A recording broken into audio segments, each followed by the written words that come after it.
मेलबा trolley घसीटती कमरे में दाखिल हुई। हम दोनों संभल कर बैठ गए। ट्राली के निचले हिस्से में ब्राउन रंग का एक सफरी बैग मौजूद था। मैं समझ गया कि इस बैग में इनका ने मेरे लिए दौलत फराहम करने का बंदोबस्त किया होगा। ट्राली करीब आई तो मैंने लापरवाही से बैग को उठाकर एक तरफ डाल दिया। मेलबा ने मेरा इशारा पाकर स्नैक शुरू किया, फिर काफ़ी बनाने में मसरूफ़ हो गई। जिम से तुम्हारी मुलाकात कितना अरसा हुआ? मैंने विलियम से दोस्ताना अंदाज में दरियाफ़त किया। ज़्यादा से ज़्यादा 1.5 साल। विलियम ने बताया कि हमारी पहली मुलाकात एक टेनिस मैच में हुई थी। मेरी तरह जिम को भी टेनिस खेलने से जुनून की हद तक लगाव है।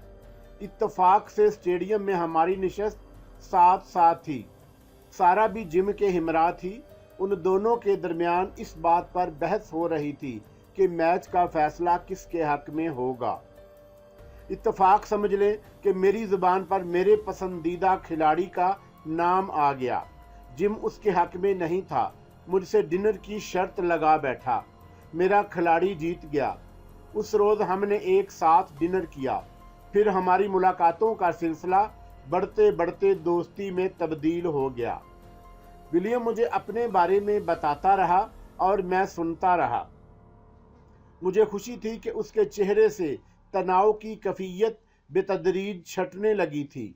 मेलबा अपने फ़राइज़ अंजाम देकर रुखसत हो गई तो मैंने कुछ सोच कर कहा, विलियम, क्या तुम मुझे ये हक दोगे कि मैं तुमसे तुम्हारे मुस्तकबल के बारे में कुछ दरियाफ़त करूं? एक शर्त पर। उसने मौका से फ़ायदा उठाते हुए पहलू बदला। आप मेरे माजी के सिलसिले में जिम, सारा या मिस जीन से कुछ नहीं कहेंगे। विलियम की ज़ुबान से जीन का नाम सुनकर मुझे हैरत नहीं हुई।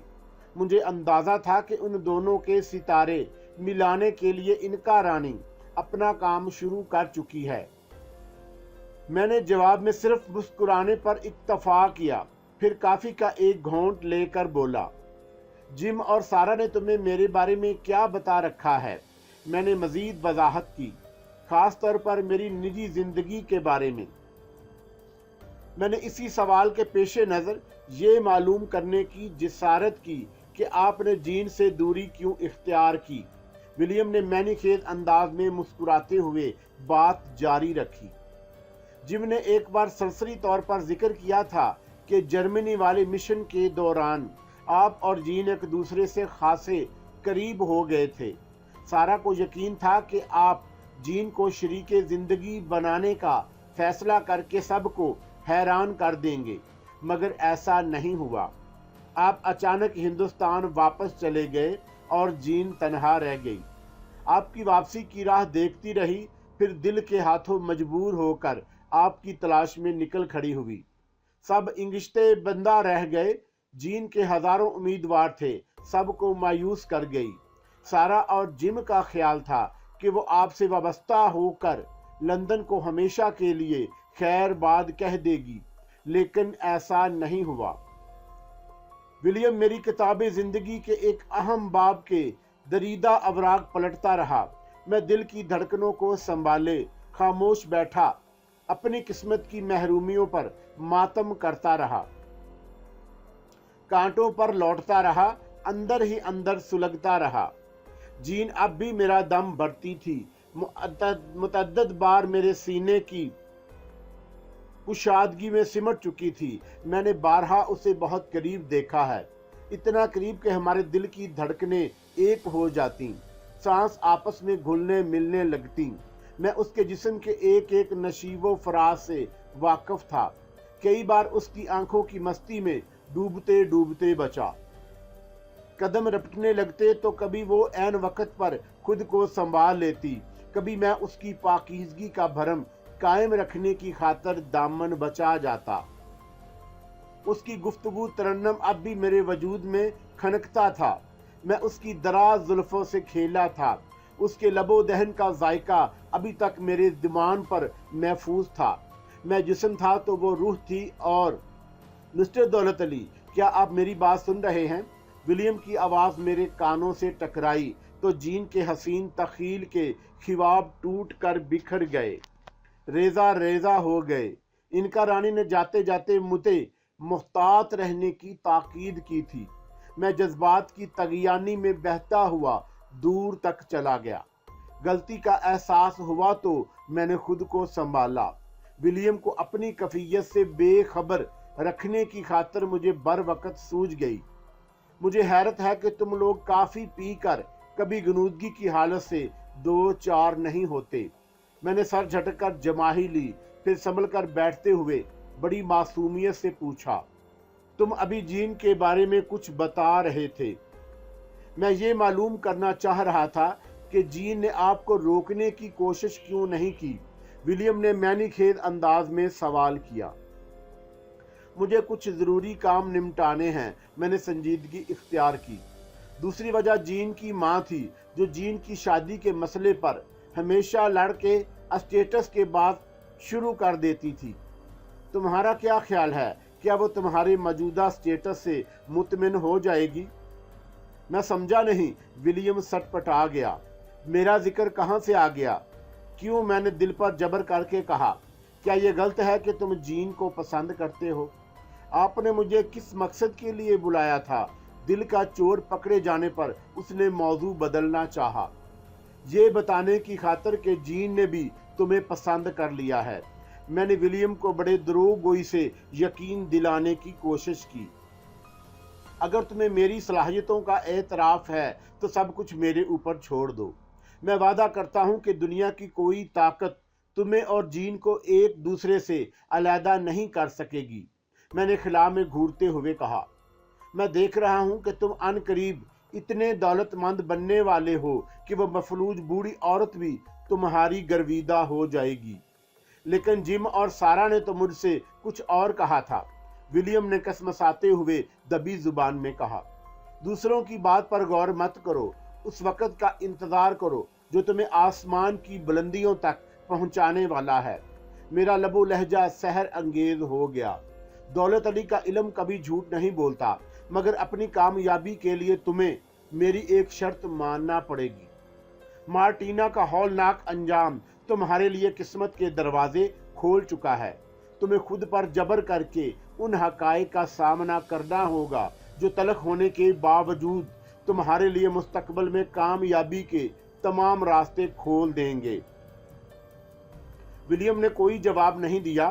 اس کے چہرے کے تاثرات بتا رہے تھے کہ وہ مارٹینا کے حوالے سے اپنا ماضی خریدنے کے حق میں نہیں ہے۔ میں اس کو بغور دیکھتا رہا۔ دولت انسان کی سب سے بڑی کمزوری ہے۔ دولت کے حصول کی خاطر انسان اپنا سب کچھ داؤ پر لگا دیتا ہے، بڑے بڑے جان لیوا خطرات میں بے خطر چھلانگ لگا دیتا ہے۔ ولیم کو تو گھر بیٹھے اس کا جائز حق مل رہا تھا، لیکن وہ اپنے آپ کو مارٹینا جیسی عورت کی غلاظت سے دور رکھنے کا خواہش مند تھا۔ میری نگاہوں میں اس کی قدر اور بڑھ گئی۔ تم نہیں چاہتے کہ اپنا جائز حق حاصل کرنے کی خاطر تمہاری عزت پر کوئی حرف آئے، میں نے سنجیدگی سے دریافت کیا۔ آپ کا اندازہ درست ہے، اس نے مختصر جواب دیا۔ بے فکر ہو جاؤ، میں نے ٹھوس لہجہ اختیار کیا۔ تمہیں اس زمن میں کسی کے سامنے نظریں جھکانے کی نوبت پیش نہیں آئے گی، لیکن مارٹینا کے قبضے میں موجود ایک ایک تنکا تمہارا ہے، وہ تمہیں مل کر رہے گا۔ مگر ولیم نے اپنے ذہن میں پل بلاتے کسی خدشے کی وضاحت کرنا چاہی۔ میں نے موقع نہیں دیا۔ اگر تمہیں میری روحانی قوتوں پر اعتماد ہے تو سب کچھ مجھ پر چھوڑ دو۔ پھر میں نے موضوع بدل دیا۔ میں لندن میں شاید زیادہ دن نہ رہ سکوں۔ ہندوستان جا کر مجھے بہت سارے ضروری کام نمٹانے ہیں۔ میری خواہش ہے کہ میرے جانے سے پہلے تم اور جین ایک ہو جاؤ۔ کیا آپ نے صرف یہی کہنے کی خاطر مجھے بلایا تھا؟ ولیم کے چہرے پر طاری سنجیدگی کے عقب سے خوشیاں جھانکنے لگیں۔ ہاں، میں نے دل پر جبر کر کے کہا۔ ایک بات پوچھ سکتا ہوں؟ پوچھو۔ کیا جم نے آپ کے اور جین کے بارے میں جو کہانی سنائی تھی، وہ جو تم بھی اسے کہانی کے نام سے موسوم کر رہے ہو، تو پھر حقیقت کیوں سمجھ رہے ہو؟ میں نے بڑی خوبصورتی سے اسے ٹال دیا۔ کہانی صرف کہانی ہوتی ہے، لوگ زیب داستان کے لیے کچھ ترمیم اور اضافہ کر کے اسے سچائی کا رنگ دینے کی کوشش کرتے ہیں۔ ہمارے درمیان تا دیر ادھر ادھر کی باتیں ہوتی رہیں۔ میں نے ولیم کو مختلف زاویوں سے ٹٹولا، مختلف موضوعات پر اس سے بحث کی، کھیل و تفریح سے لے کر عالمی سیاسی جیسے سنجیدہ ٹاپک پر بھی تبادلہ خیالات کیا۔ وہ ہر اعتبار سے میری کسوٹی پر پورا اترا۔ مجھے انکا رانی کے انتخاب کی داد دینا پڑی۔ ولیم کے جانے کے بعد دروازے پر دوبارہ ہلکی سی دستک کی آواز ابھری۔ میں نے دروازہ کھولا تو میلبا سامنے کھڑی مسکرا رہی تھی۔ آپ کے مہمان چلے گئے، اس نے معنی خیز انداز میں اپنی پیشہ ورانہ صلاحیتوں کا اظہار بھووں کی خفیف جنبش سے کیا۔ مدم سروں میں بولی، اجازت ہو تو برتن سمیٹ لوں؟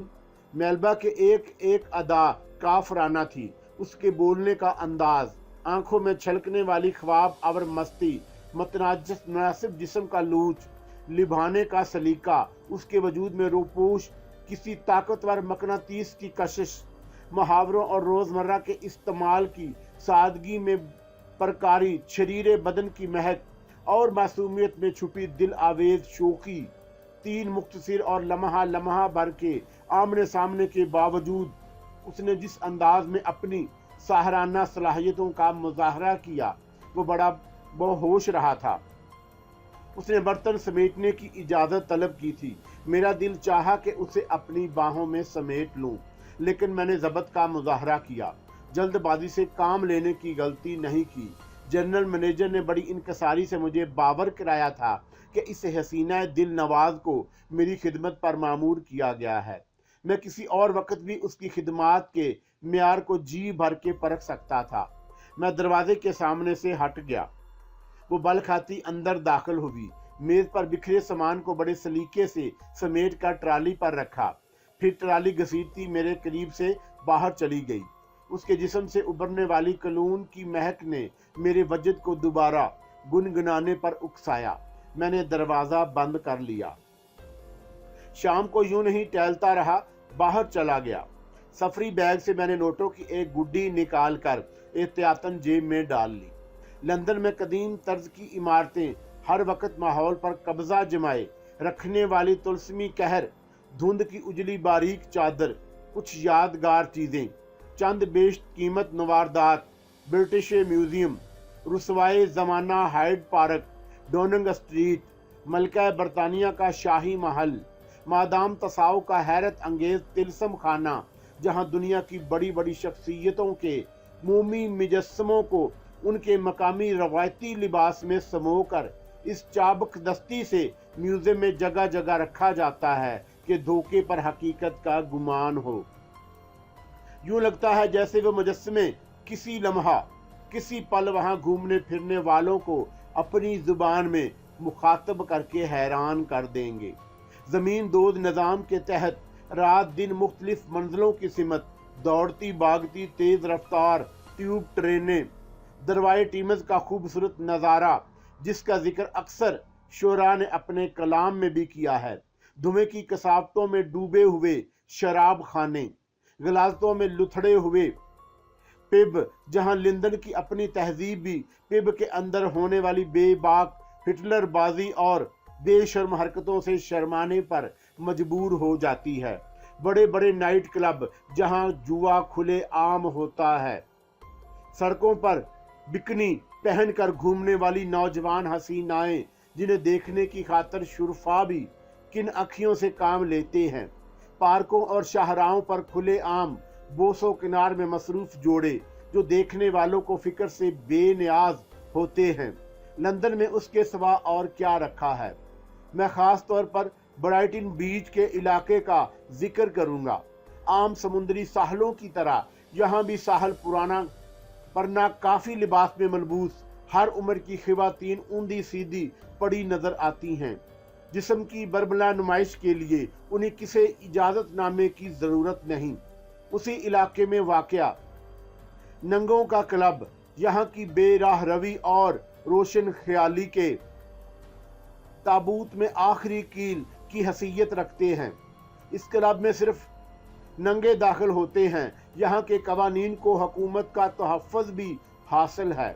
मैं इख्तिसार से काम लूँगा। जिस एक हमाम में सब नंगे हों, वहाँ तहजीब, शर्म व हया की हैरत भी दीदनी ही होगी। सारी चीज़ें मेरी देखी भाली थीं।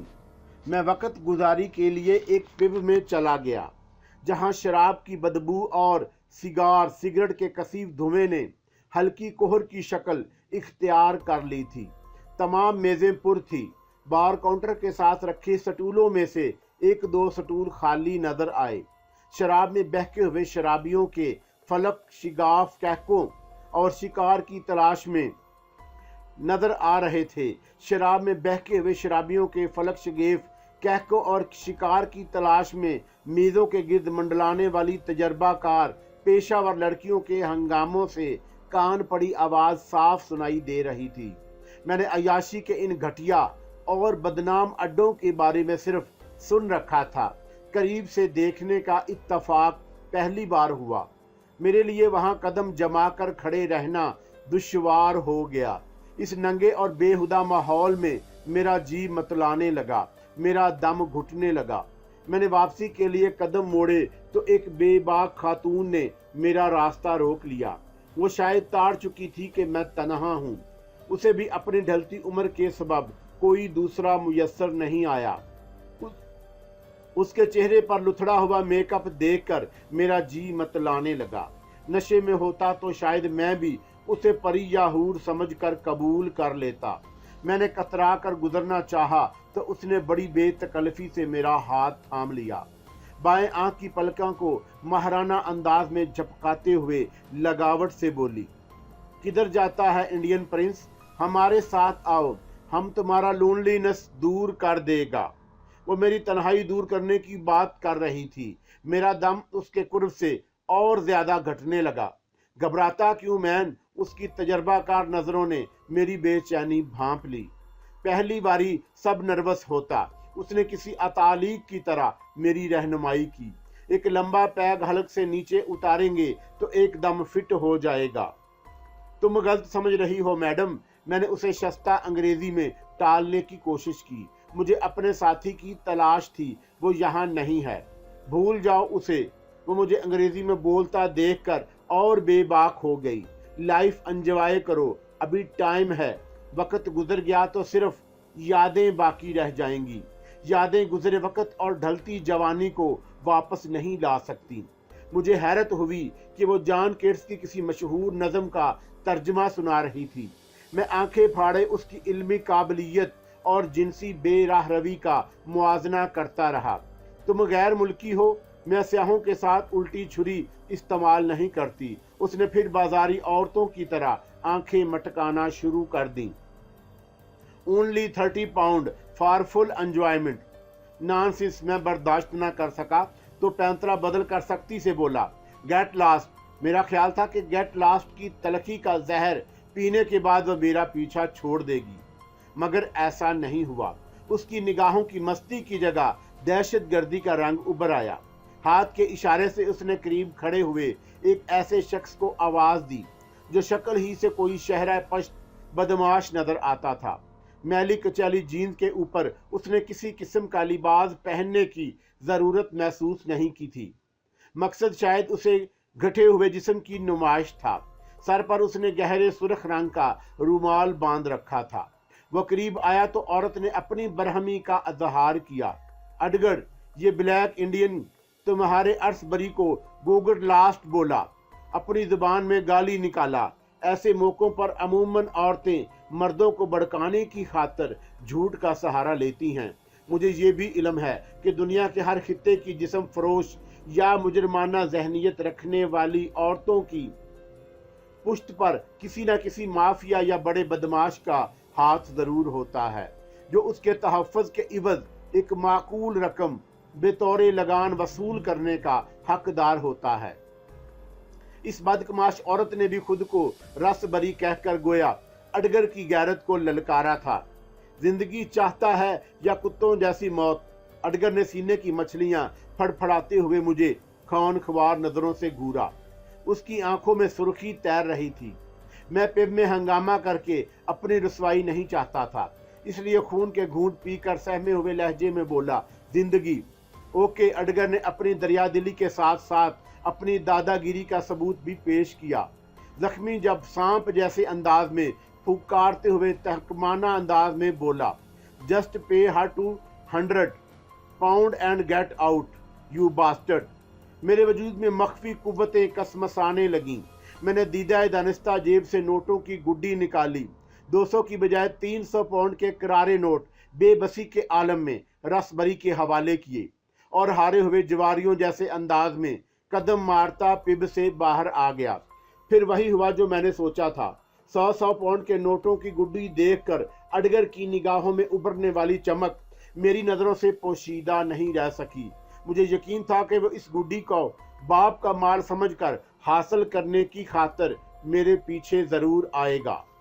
मैं पब से निकलकर करीब नजर आने वाले टैक्सी स्टैंड की तरफ 8-10 कदम ही उठा सका था कि अडगर की ठोस आवाज मेरे कानों में गूंजी, रुक जाओ माय डियर। मैंने पलटकर अडगर की सिमत देखा। उसके सीधे हाथ में कश्मीरी साखत जैसा लंबे फल वाला खंजर चमक रहा था। वो सूरज से कदम मारता मुझसे 1 कदम के फासले पर आकर रुक गया। मदन मगर खौफनाक आवाज में बोला, जिंदगी अजीज है तो करेंसी निकाल कर मेरे हवाले कर दो और खामोशी से दफा हो जाओ। मैंने सारे नोट तुम्हें दे दिए तो खुद क्या करूंगा। मैंने आसपास का जायजा लिया। पिब और टैक्सी स्टैंड के दरमियान हम दोनों के अलावा कोई और नहीं था। सड़क तकरीबन सुनसान पड़ी थी। लंदन के पिब आबादी से फासले पर होते हैं ताकि अगर कोई हंगामा हो तो शुरफा को कोई परेशानी से ना 2-4 होना पड़े। मैं तुम्हें 500 पाउंड शराफत दे सकता हूँ। मैंने अपना इत्मीनान करने के बाद फयाजी का सबूत दिया। उससे ज्यादा की गुंजाइश नहीं है। मरना पसंद करोगे? अडगर ने घन गर्ज के साथ ही अपना खंजर वाला हाथ खौफनाक अंदाज में बुलंद किया। उसका लहजा जाहिर कर रहा था कि इंसानी खून बहाने में वो किसी पसो पेश का आदी नहीं। मेरे पास रकम कब था। मैंने झुकाई देकर खुद को बचाया। फिर दिल में प्रीतम लाल का नाम लेकर अडगर की तरफ फूंका तो उसका जिस्म शोलों की लपेट में आ गया। खंजर उसके हाथ से छूट गया। वो लड़खड़ाकर मुंह के बल सड़क पर गिरा और अजियतनाक अंदाज में लोट पोट होने लगा। उसके मुंह से कोई आवाज नहीं निकल रही थी। प्रीतम लाल की आत्मा ने शायद मुझे बचाने की खातिर उसकी कुव्वत गोयाई भी छीन ली थी। आग के शोले अडगर को रोस्ट बनाने में मसरूफ थे। मैंने वहां रुकने की गलती नहीं की। तकरीबन दौड़ता हुआ टैक्सी स्टैंड के करीब पहुंचकर सांस दुरुस्त करने की खातिर रुका तो एक टैक्सी ड्राइवर तेजी से निकलकर मेरे सामने आ गया। मैंने उसे देखा तो दिल की धड़कनें तेज हो गईं। वो हरनाम सिंह था। तुसी एथे इस लानती जगह पर? हरनाम सिंह ने एक ही सांस में रुक रुक कर हैरत का इजहार किया। पिब दे सामने ये आग किसने ला दी? ज्यादा चढ़ गई होगी मां दे कसम नू। यहाँ से निकल चलो ब्रादर, आओ मेरे नाल चलो। मैंने हरनाम सिंह के सवालात के जवाब नहीं दिए। उसके साथ कदम मिलाता खामोशी से उसकी टैक्सी में बैठ गया। अच्छे खासे मूड का सत्यानाश हो गया। मैंने पुश्तगाह से टेक लगाकर आंखें मूंद ली। मुझे अडगर की मौत का गम नहीं था। वो जिस राह का मुसाफिर था उसका इख्तिताम किसी ऐसे ही मोड़ पर होना था। मैं उसे कैफरो करदार तक ना पहुंचाता तो कल कला को कोई दूसरा ठिकाने लगा देता। मुझे खुशी इस बात की थी कि प्रीतम लाल की आत्मा ने अस्पताल में जो कहा था वो गलत नहीं था। अडगर की मौत से यह भी साबित हो गया कि प्रीतम लाल की महान शक्ति का हाथ मेरे सर पर है। वो आइंदा भी मेरे काम आ सकता है। तुसी चुप चुप क्यों हो ब्रादर? सब खैर तो है? हरनाम सिंह ने मेरी खैरियत दरियाफत करना शुरू कर दी। कोई उल्टी सीधी गल है तो अपने इस ताबेदार को दस दो। वाहिगुरु दी सौ मैं तुहाडी खातर जान भी। मैं बेखरियत व आफियत हूँ हरनाम सिंह, मैंने उकताए हुए अंदाज में जवाब दिया। अच्छा हुआ जो तुम वक़्त पर मिल गए। मुझे होटल तक पहुंचा दो। एक गालू पूछूं ब्रादर, बुरा तो नहीं मनाओगे? हरनाम सिंह ने मेरे जवाब का इंतजार किए बगैर ही सिलसिला कलाम जारी रखा। कहीं तुम मौज मेला करने के तो लंदन नहीं आए? मैंने महसूस कर लिया कि हरनाम सिंह नेक दिल आदमी था। बक बक करना और बाल की खाल निकालना उसकी आदत थी। शायद जंती की जुदाई ने उसके दिलो दिमाग पर अच्छे असरात मुरतब नहीं किए।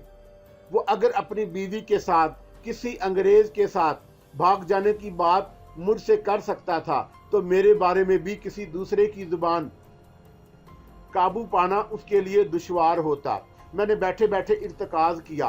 हरनाम सिंह के तस्वर को जहन में बेदार करके उसे ठोस लहजे में मुखातब किया। हरनाम सिंह, अपने दिमाग से ये बात निकाल दो कि तुमने अभी कुछ देर पहले मुझे कहाँ देखा था। निकाल दिया ब्रादर, उसने मामूल जैसे अंदाज में फर्मा बरदारी से कहा। तुमने मुझे किसी पिब के सामने नहीं देखा था, बिल्कुल नहीं देखा था। हमारी मुलाकात बेकर स्ट्रीट पर एक शॉपिंग मॉल के सामने हुई। आहो, मैं अपनी कड़ी जंती नु लभ रहा सी कि तुसी मिल गए। हरनाम के दिल में फिर जंती उभर आई।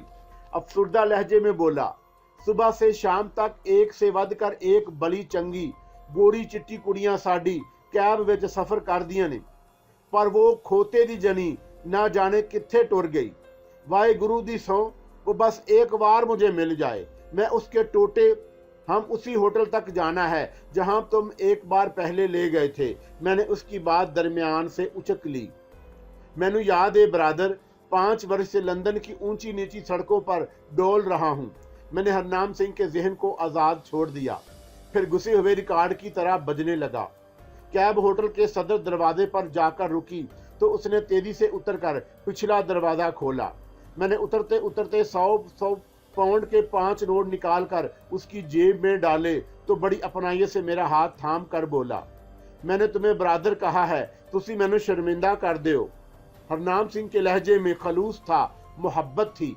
मैंने अडगर से 500 पाउंड में सौदा तय करना चाहा था, मगर मौत उसका मुकद्दर बन गई। हरनाम सिंह ज्यादा इनाम का मुस्तहिक था। मैंने उसे समझा बुझा कर रुखसत कर दिया। उस बार सदर दरवाजे पर तैनात होटल के कारिंदों ने मुझे रोकने की जसारत नहीं की। खुद कार दरवाजे मेरे वजन के बोझ से खुल गए। मैं सीना तान कर अंदर दाखिल हुआ। अपने कमरे में पहुंचकर मैंने रूम सर्विस को काफ़ी का आर्डर दिया। फिर काफ़ी पीते वक्त मुझे जीन की एक बात याद आ गई कि जिम मार्टिना के कत्ल का मुअम्मा हल कराने के सिलसिले में मुझसे राब्ता कायम करेगा। मैं इस मसले को टालना चाहता था। मार्टिना की मौत के सिलसिले में जैकब का नाम भी दरमियान में आता, जीन भी मुलव्वस हो जाती, जो मुझे मंजूर नहीं था। मैंने कुछ सोचकर जिम को फोन किया। दूसरी जानब से सारा की मानूस आवाज सुनाई दी। मुझे जिम से बात करनी है, मैंने दबी आवाज में कहा। तुम दौलत अली? सारा मेरी आवाज सुनकर चहकने लगी। मेरे कान धोखा तो नहीं खा सकते, मैं तुम्हारी आवाज को लाखों में पहचान सकती हूँ। कैसी हो सारा? मैंने उसकी खैरियत दरियाफ्त की। मैं दावे से कह सकती हूँ कि तुम्हारी उम्र तवील होगी। यकीन करो, अभी मेरे और जिम के दरमियान तुम्हारा ही जिक्र हो रहा था। तुमने फोन करके मुझे हैरान कर दिया। कहाँ से बात कर रहे हो? मैंने होटल का नाम और रूम नंबर बताया तो वो यकलख्त संजीदा हो गई। हाँ, मुझे याद आया, जीन ने आज ही जिम को बताया था कि तुम उसके फार्म हाउस से होटल मुंतकिल हो गए हो। तुमने ऐसा क्यों किया? जिम बता रहा था कि जीन तुम्हारे जाने से अफसुर्दा है। कुछ जरूरी काम दरपेश थे जो मैं शहर से दूर रहकर नहीं कर सकता था। मैंने बहाना तराशा। जिम को भी एक अहम दफ्तरी मामले में तुम्हारी जरूरत पेश आ गई है, ठहरो, मैं बात कराती हूँ। चंद लम्हे बाद जिम की आवाज उभरी। हेलो दौलत अली। उसने इजलत का मुजाहरा किया। तुम इस वक्त मसरूफ तो नहीं? काफी की चुस्कियां ले रहा हूँ, मैंने बेतकल्फी से जवाब दिया। मैं गाड़ी भेज रहा हूँ, तुम मेरी तरफ आ जाओ, गप शप रहेगी। सारा पता बता रही थी कि तुम्हें फिर किसी दफ्तरी मामले में मेरी जरूरत महसूस हो रही है। मैंने उसे करीदा। फोन पर नहीं, जिम ने मोहतात अंदाज इख्तियार किया। तुम आ जाओ, हम इकट्ठे डिनर करेंगे, फिर इत्मीनान से गुफ्तगू होगी। आज माफ कर दो जिम, मैंने उसे टालने की खातिर कहा। मैंने किसी को वक़्त दे रखा है। कौन है वो खुशनसीब? जिम की आवाज मदम हो गई। उसका लहजा मैनी खेस था। फोन पर नहीं, मैंने उसी के अंदाज में कहा। कल रात के डिनर के बाद इत्मीनान से गुफ्तगू होगी। इस वक्त मेरी याद कैसे आ गई? جم نے فون کرنے کی وجہ جاننا چاہی۔ کیوں؟ کیا تمہیں یاد کرنا بھی کسی خطرناک جرم کے احاطے میں آتا ہے؟ میں نے حیرت کا اظہار کیا۔ باتوں میں اڑانے کی کوشش مت کرو دولت علی، میں تمہاری ماورائی اور روحانی قوتوں کا مترف ہوں۔ تم نے میرے اوپر جو احسان کیا ہے وہ میں کبھی فراموش نہیں کر سکتا۔ تم مدد نہ کرتے تو اتنی جلدی میری ترقی کبھی نہ ہوتی، لیکن میں دعوے سے کہہ سکتا ہوں کہ تم نے اس وقت مجھے بلا مقصد فون نہیں کیا ہوگا۔ کیا میں غلط کہہ رہا ہوں؟ Come and fly away with me. Come and fly away.